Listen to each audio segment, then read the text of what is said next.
नमस्कार, आप सभी का साहित्य संसार यूट्यूब चैनल पर स्वागत है। आज मैं प्रतियोगी परीक्षाओं के लिए जो हमारे हिंदी विषय से जो अभ्यर्थी हैं, जो हिंदी विषय के लिए निरंतर मेहनत कर रहे हैं, उनके लिए एक मैं महत्वपूर्ण शीर्षक लेकर के आज इस वीडियो में उपस्थित हूँ। इससे पूर्व मैंने एक वीडियो बनाया था जिसमें आदिकाल के जो विभिन्न नाम विद्वानों दिए हैं, वो एक वीडियो मैंने डाला था। लोगों ने पसंद भी किया। अगर इसी तरह से आप मेरी वीडियो को पसंद करते रहेंगे, मैं एक नए वीडियो समय समय पर लाता रहूँगा जो आपके लिए अत्यंत उपयोगी सिद्ध होंगे। आज मैं इस वीडियो में तार सप्तक का प्रकाशन वर्ष, संपादक कौन थे और तार सप्तक के संपादन से हिंदी साहित्य में कौन सी काव्यधारा का आरंभ हुआ, ये सब बातें हम इस वीडियो में बताने का प्रयास करेंगे। आइए देखते हैं। तार सप्तक, दूसरा सप्तक, तीसरा सप्तक, चौथा सप्तक, संपादक का नाम, प्रकाशन वर्ष एवं महत्वपूर्ण बिंदु। कहने का प्राय यह है कि इससे रिलेटिव क्वेश्चन पेपर में ज़रूर आता है जो हिंदी विषय से तैयारी कर रहे हैं, चाहे वो नेट के लिए हो, चाहे वह टीजीटी के लिए हो, चाहे पीजीटी के लिए हो, चाहे नवोदय विद्यालय के लिए हो, चाहे दिल्ली बोर्ड के लिए हो, चाहे अन्य राज्यों में हिंदी शिक्षक के लिए हो। इनमें से एक क्वेश्चन जरूर आता है, इसलिए मैंने ये टॉपिक चुना है। आइए देखते हैं। सन 1943 ईस्वी में सच्चिदानंद हीरानंद वात्स्यायनज्ञ जी ने तार सप्तक का संपादन किया। यह एक कविता संग्रह है जिसमें 7 कवियों की रचनाएं संग्रहित हैं। कभी कभी ये क्वेश्चन पूछ भी लेते हैं कि अज्ञेय का पूरा नाम क्या है, तो ये यहाँ पर आ गया है सच्चिदानंद हीरानंद वात्स्यायनज्ञ। और आपको ये भी मालूम चाहिए जो अज्ञेय नाम दिया था वो जैनेन्द्र जी ने ये नाम दिया था अज्ञेय को। आइए देखते हैं। सन 1943 ईस्वी से ही हिंदी साहित्य में प्रयोगवाद काव्यधारा का आरंभ माना जाता है। यानी जब तार सप्तक का संपादन उन्होंने किया तो उसी समय से ही आधुनिक काल में प्रयोगवाद काव्यधारा का आरंभ माना जाता है। तार सप्तक मूल रूप से प्रभाकर माचवे जी की दिमाग की उपज माना जाता है। ये बातें आपको कहीं नहीं मिलेंगी।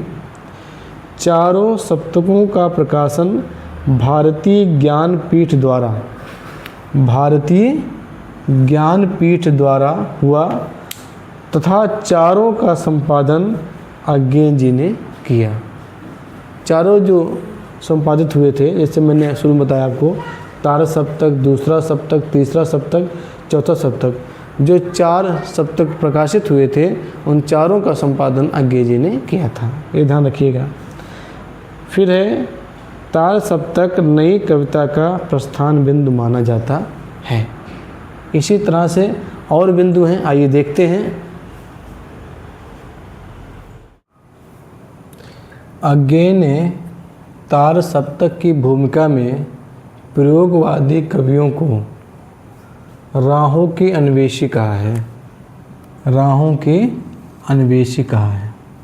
7वां बिंदु, प्रयोगवाद शब्द का सर्वप्रथम प्रयोग नंद दुलारे वाजपेयी ने प्रयोगवादी रचनाएं शीर्षक निबंध में किया।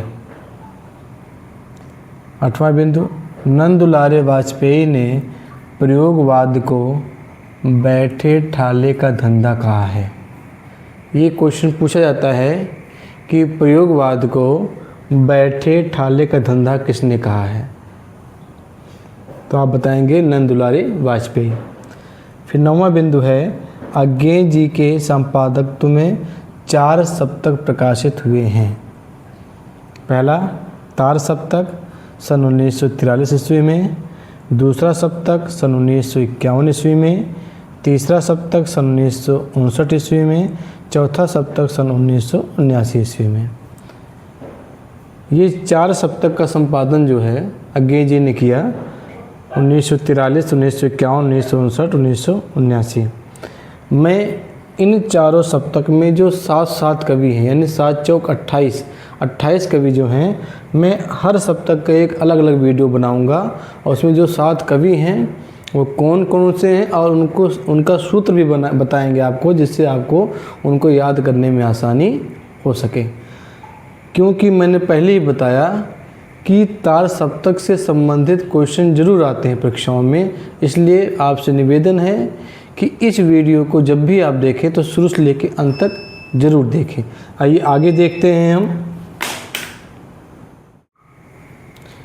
आगे कहते हैं, अज्ञे जी ने दूसरे सप्तक की भूमिका में लिखा है। ये अक्सर परीक्षाओं में पूछा जाता है। प्रयोग का कोई वाद नहीं है, हम वादी नहीं रहे, नहीं है।